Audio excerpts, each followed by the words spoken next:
Good morning, students. Hope all of you are well and welcome to another online life science classroom of St. Michaels Academy. Today I am going to discuss the rest of the portion of digestive system of a toad. So let's start.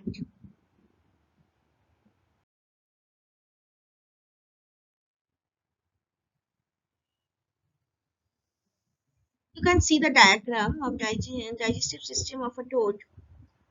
The mouth is a wide aperture and is bounded by upper and lower jaws. This is the mouth, upper jaw, lower jaw. Okay, this is brain, this is eye, this is pharynx, this is heart, this is lung, this is portion, this brown color portion, two brown color portions are liver, this is small intestine, this is large intestine, this one is spleen, generally lymphomes over here, this is stomach, this is pancreas, and that one is gallbladder. So hope so you have understood. This is a brief structure and this is urinary bladder. This is not the part of digestive system actually. Digestive system is this. See the leisure. I am showing you from mouth, esophagus, and like this it will go, including these two livers. It will go like this, including pancreas also, and then rectum and anus and cloaca.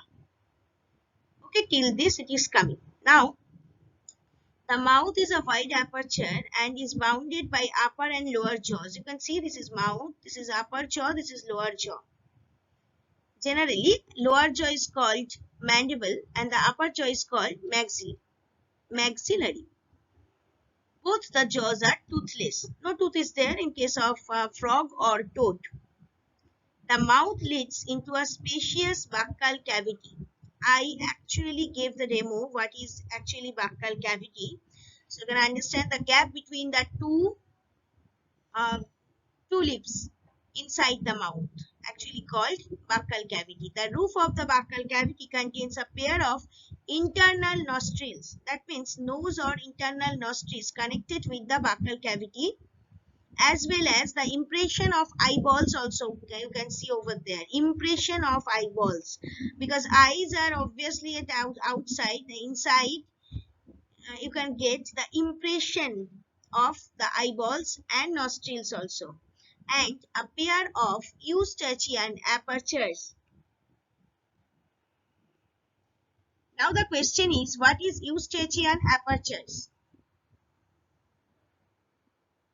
Generally, Eustachian apertures are the apertures which connect middle ear to the nasopharynx.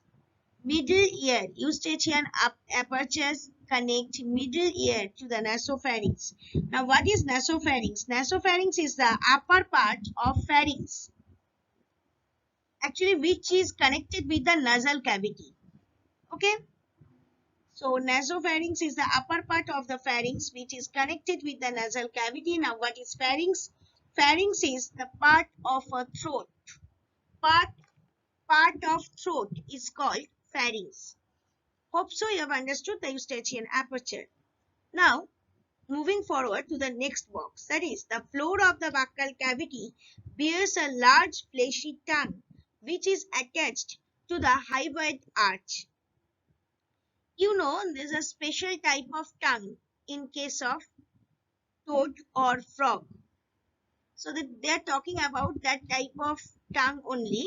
The floor of the buccal cavity bears a large fleshy tongue. This is the normal, but which is attached to the hypoid arch. Now, my question is, what is hypoid? What is hypoid arch? I don't know whether you know whether you have any idea about hypoid bones or not. Actually, hypoid bones are the bones which hold tongue as well as larynx. Larynx means voice box. Larynx, larynx, or voice box. So hypoid bones are bones which hold tongues and larynx or voice box. Now, what is arch? Arch is a half circular or semicircular structure. So, when hyoid bone situated like a semicircular structure which can hold tongue as well as larynx also, that is called hyoid arch. So, which is attached to the hyoid arch, that means here in case of toad or frog, buccal cavity attached to the hyoid arch. Now the next one, the tongue is fixed anteriorly but free behind. I told you before just a minute that tongue of toad is a special kind of tongue.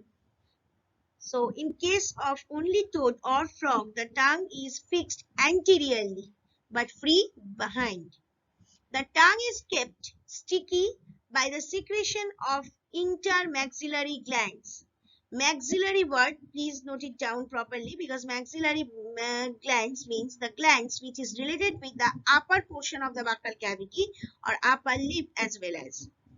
It can quickly be protruded to capture insects. Protruded means it can quickly be coming out. Already I have shown you in a slide the process of capturing prey in case of toad. So you can relate with this. Behind the tongue there is a longitudinal slit called glottis. So behind the tongue there is a longitudinal slit. Slit means it's a type of hole, you can say, which leads into the laryngotracheal chamber. Laryngo word is coming from larynx. Just now I have told. And trachea word, the tracheal word is coming from trachea. So larynx and trachea, where they both mix, that is called laryngotracheal chamber. Now the next one, there are mucous glands in the buccal cavity. The buccal cavity narrows towards the pharynx. Narrows, that means it will be thin towards the pharynx, buccal cavity, because actually esophagus formation starts, that's why, which leads into a wide tube known as esophagus or gullet. Just now I have told you one thing you have to note, that glottis and gullet both are different. Esophagus or gullet and glottis is a small slit actually behind the tongue. The esophagus opens into the stomach. You can see this, this is the stomach. The stomach is a thick-walled, spacious sac and is slightly curved. You can see this is slightly curved. The broad anterior part of the stomach is known as cardiac end, and the other end is called pyloric end. You can see this is the broad anterior part of stomach which is called cardiac end, and this is the thin last end of stomach which is called pyloric end. The pyloric part of the stomach opens into intestine. So this pyloric part opens or connects into intestine. This opening is guarded by a circular sphincter muscle called pyloric valve. That means this opening, pyloric opening of stomach, a pyloric portion of stomach, is guarded by a circular sphincter muscle called pyloric valve. Pyloric side it is situated, that side is called valve, that's why it's called pyloric. And valve means actually which regulates the exit of food from the stomach. Valve means which connect the which actually helps in the one-way movement of anything. Here it helps in the one-way movement of food from the stomach to the intestine. So here pyloric valve is situated, and sphincter muscles. Sphincter muscle means it can be controlled. In our urinary bladder also sphincter muscle is there, so that's why we can control our urine actually, okay, by this sphincter muscle movement. Hope so you have understood. If you are not understanding, so ask me in Zoom class. Thank you and have a nice day.